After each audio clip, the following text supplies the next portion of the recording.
I was 7,000 miles from home, serving in Qatar, when I opened my military bank app just to check in. I had plans to send some money to a buddy's family. His daughter was in the hospital. But when I logged in, my balance read $23.17. I froze. I refreshed the screen.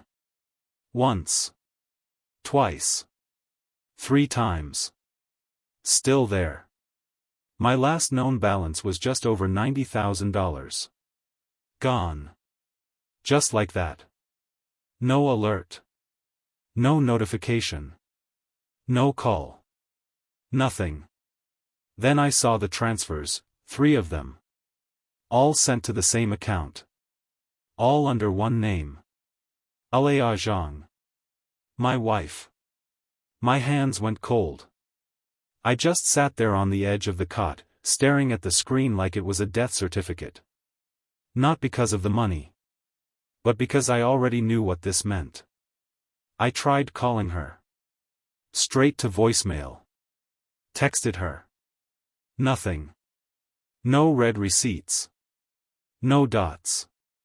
No reply. A week ago, she missed our video call. Said her phone died.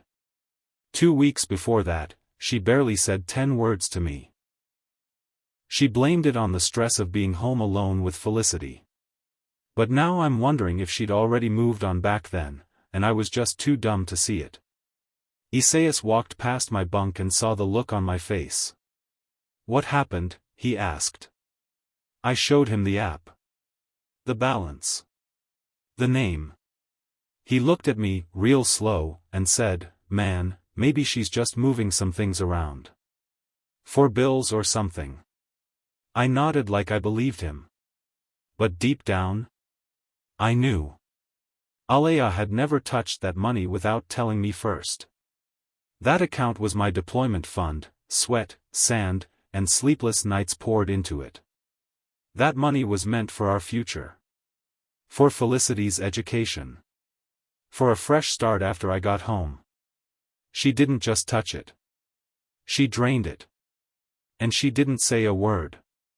I walked outside the tent. The air was dry, heavy. The kind that fills your lungs but doesn't let you breathe. I looked out across the desert, and for the first time, I let the truth leave my mouth. She didn't just move the money. She moved on. And now I've got a question that I want you, whoever's listening, to really think about. If the person you loved the most emptied your account while you were out serving your country, would you forgive them? Or would you do what I did next? Tell me in the comments. Because I still don't know if I did the right thing. You know what's worse than being betrayed? Trying to pretend like you're not. Trying to keep going, shaving your face, folding your uniform, checking your rifle, like nothing inside you is falling apart. A few days after I saw that bank balance, we had comms again. I got just enough signal to request a video call with Alea. She answered on the 3rd ring. She looked different. Hair done. Full face of makeup. Not her usual baggy hoodie and mom bun like I'd seen the last few times. She smiled, but not the kind of smile that says, "I'm happy to see you." It was the kind that says, "Let's get this over with." Felicity was in the background, sitting at the dining table, coloring. "Hey, baby," I said. "Can you come say hi to Daddy?" She didn't even look up. Just kept scribbling. "Felicity," Alea called without turning her head, "Daddy's on the phone." Nothing. She didn't budge. Didn't blink. Like I was a ghost on a screen. I tried not to take it personal. "How's she doing?" I asked. "Fine," Alea said, checking her nails. "Busy with school stuff." Her voice was flat. Hollow. Like she was talking to a coworker, not the man she'd married. Not the father of her child. I asked about the braces appointment. She said she rescheduled. I asked how the roof leak was going. She said it stopped on its own. Every answer shorter than the last. No warmth. No questions. Not even a "how are you holding up over there?" 10 minutes into the call, she said, "I gotta go. We have somewhere to be." Somewhere to be. I was halfway across the world getting shot at, and she had somewhere more important to be. She didn't say "I love you." Neither did I. After that, the care packages I used to send her every other week, I stopped. The letters I wrote her but never mailed started piling up in the side pocket of my duffel bag.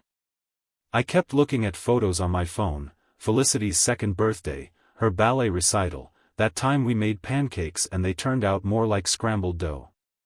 I missed everything. All I got were pictures. Moments I was never in. Christmas came. New Year's passed. No video calls. No voice notes. Just silence. Then, one night, I'm in the barracks, dead tired after a 14-hour rotation, and I check my email. Subject line: divorce filing notification. Filed 2 months ago. No warning. No explanation.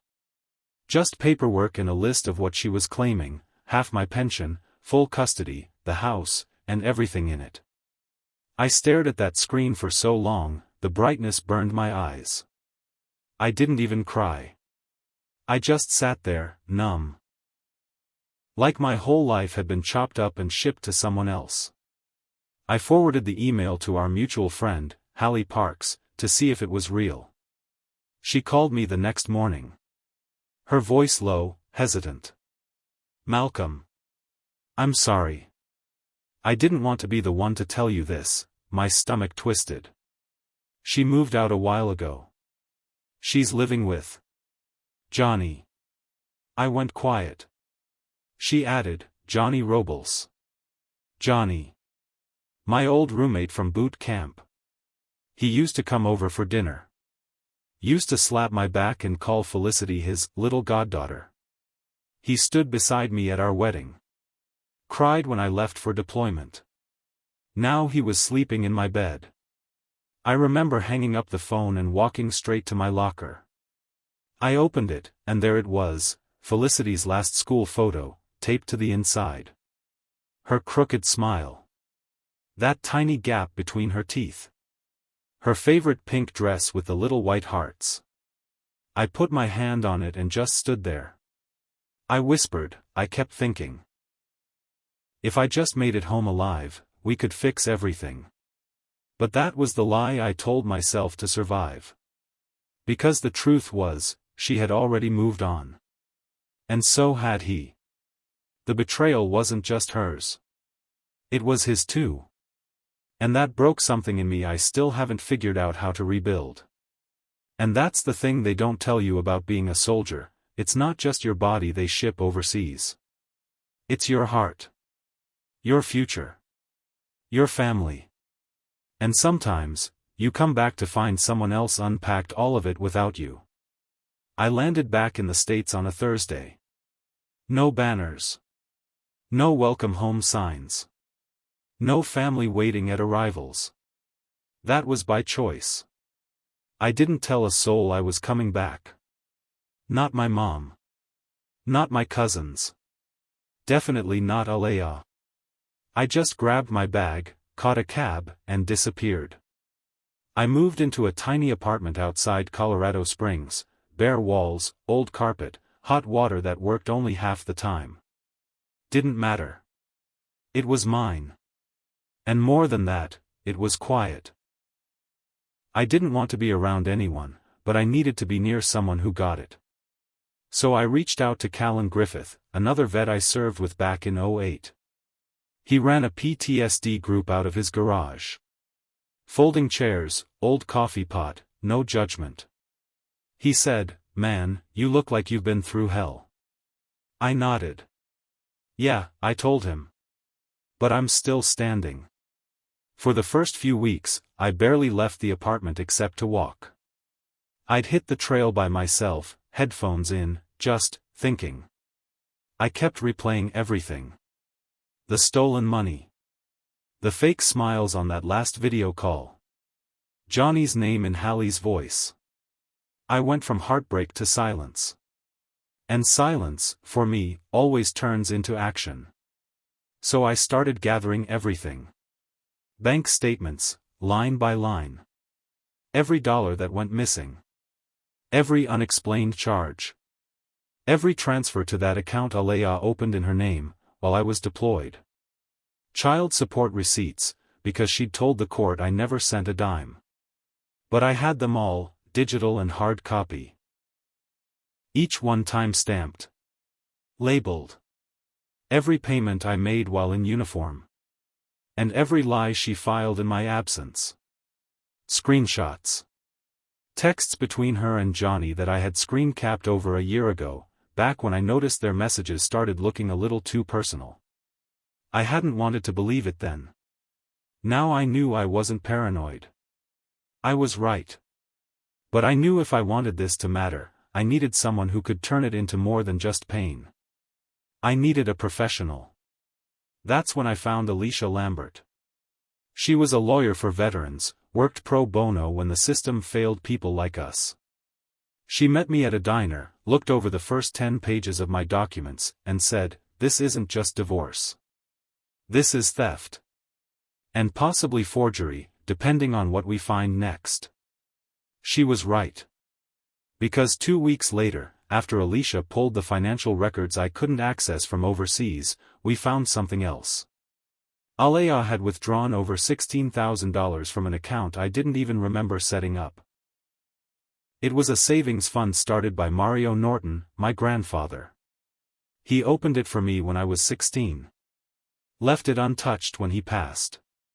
I hadn't checked it in years. She forged my signature to gain access. She wiped it clean. Spent it on furniture. Plane tickets. Clothes. She didn't just leave. She erased me. Like I'd never existed in her life at all. Alicia looked at me across her desk and said, "We have enough to file for financial fraud. We can also go after her for parental alienation. But you need to know this will take time." I said, "So did building a life." And she burned that down in one click. From that day on, the war began. Not with screaming. Not with fists or rage. But with every document. Every piece of evidence. Every email I printed, timestamped, and filed. I started journaling too. At first, it was just a way to keep track of the legal stuff. Then it turned into something else. I wrote about Felicity. How she used to fall asleep on my chest watching cartoons. How she once said, "I love you more than the sky is big." I wrote about the first time Alea kissed me, right outside the barracks, back when love was still real. And I wrote about the moment it all broke. I didn't know it then, but those pages would become my anchor. The only thing that kept me from losing myself in the process. I wasn't just fighting for custody. I wasn't just fighting for the money. I was fighting for the version of me that believed in love, in loyalty, in family. And I wasn't going to lose that man without a fight. Not again. By the time Alicia filed everything, it had been 3 months since I'd stepped foot back on U.S. soil. 3 months of paperwork. 3 months of gathering documents. 3 months of waking up every morning knowing my name was still being dragged through court filings by the same woman who emptied my accounts while I wore the uniform. But once the complaints went through, the real consequences started to roll in. It started with the bank. Based on the forged signature, unauthorized access, and funds transferred during active duty deployment, we filed under Title 18, U.S. Code Section 1344, bank fraud. The financial institution took one look at the documentation and froze every account in Alea's name. Her direct deposit? Gone. Her credit cards? Locked. Her savings? Under federal review. Alicia said, if she used that money on anything traceable, we can go after the assets too. And she did. That brand new white Jeep I'd seen in one of Felicity's Instagram posts. Repossession notice was served 2 weeks later. She claimed it was a gift from Johnny. But the dealership records showed it was bought in her name, financed using a lump sum that matched my missing deployment fund. The shared house? That hurt the most. It had my name on it. But so did the GI Bill payment I'd applied toward closing costs. Alea had refinanced behind my back 6 months prior, pulling equity under a forged power of attorney. Something she never had legal access to. With the help of the Department of Veterans Affairs, we flagged the home for title fraud. It triggered a federal investigation. And when that letter showed up in her mailbox, she finally called me. Not to apologize. But to scream. She said I was ruining her life. Said I was trying to take her daughter. Said I was acting like a stranger. I didn't yell back. I just told her the truth. I'm not punishing anyone, I said. I'm protecting what's mine. Then I hung up. A week later, Johnny got pulled in for questioning. Since he had accessed financial records and accounts tied to me while I was deployed, Alicia filed a claim under the Uniformed Services Employment and Reemployment Rights Act, USERA, for interference with a service member's protected financial property. They froze his accounts, too. He texted me once. Man, I didn't know she'd go that far. We were just messing around. Just messing around. That sentence told me everything I needed to know about how little he ever respected what I had. I read it once. Deleted it. Didn't reply. Because when someone burns down your house, you don't argue over who lit the match. You rebuild. On your own terms. In the middle of all this, I got a call from Felicity. It was late. I almost didn't answer. Her voice cracked the moment she spoke. Daddy, why are they saying you're punishing Mommy? I paused.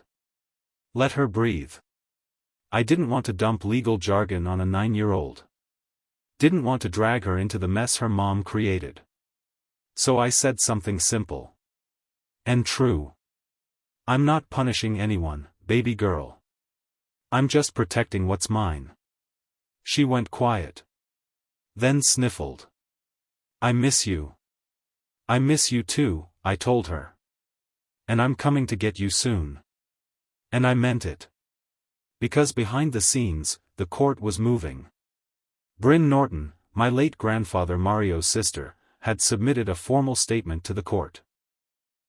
She'd kept every letter Mario ever sent her about that savings account. Every document proving that money was meant for me and Felicity. She wrote, Alea Zhang manipulated Malcolm while he served this country. She forged access to a fund left by my brother for his grandson. This wasn't a misunderstanding. This was targeted. Calculated. The judge didn't take long. The financial fraud case moved fast. So did the custody hearing. Between Alea's record of deception, the proven lies in her financial disclosures, the alienation she caused during deployment, and my service record, the court came down hard. Full legal custody was awarded to me. Alea's visitation was restricted to supervised weekends, no overnight stays, and mandatory co-parenting therapy. She screamed in court. Cried in the hallway. I didn't say a word. I walked out with the only thing that ever mattered, the chance to raise my daughter with peace. That day wasn't just a win on paper. It was a moment I finally realized something. You don't have to scream to be heard. You just have to be ready when the silence breaks. Somewhere between the court hearings and the frozen accounts, something shifted in me. I stopped waking up angry. Stopped replaying everything Alea took. Stopped trying to rewrite the past in my head. Instead, I started building something new. Felicity and I moved to Colorado Springs. Fresh air. Quiet streets. Mountains in the distance. It wasn't fancy. But it felt like freedom. I took a job as a high school counselor at a district that worked closely with military families.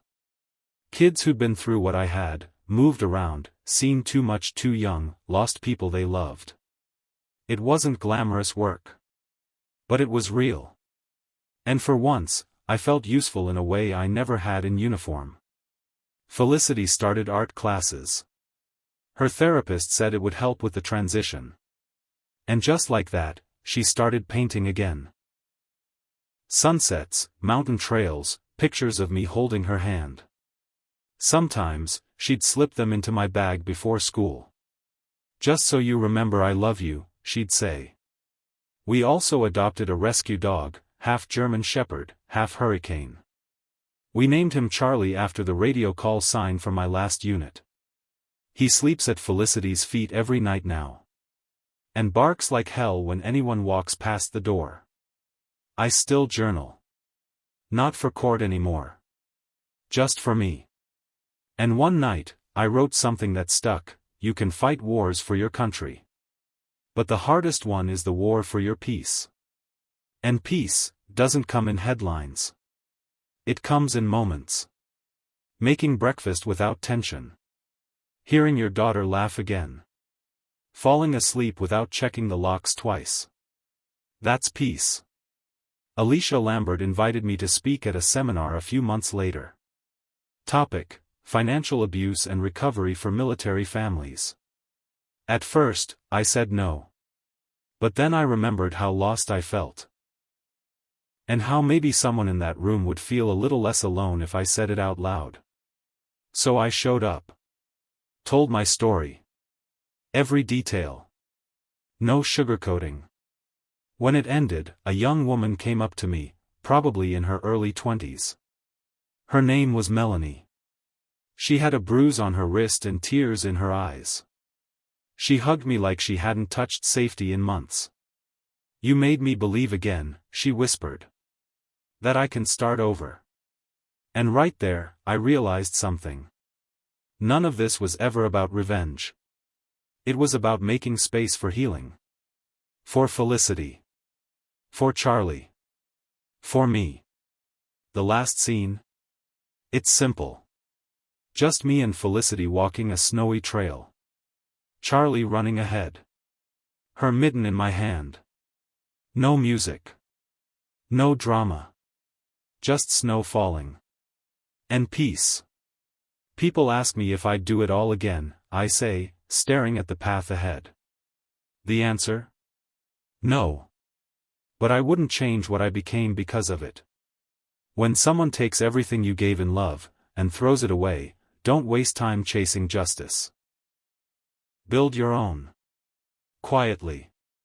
Relentlessly. And when you rise, let them hear the silence. Have you ever had to choose peace over revenge?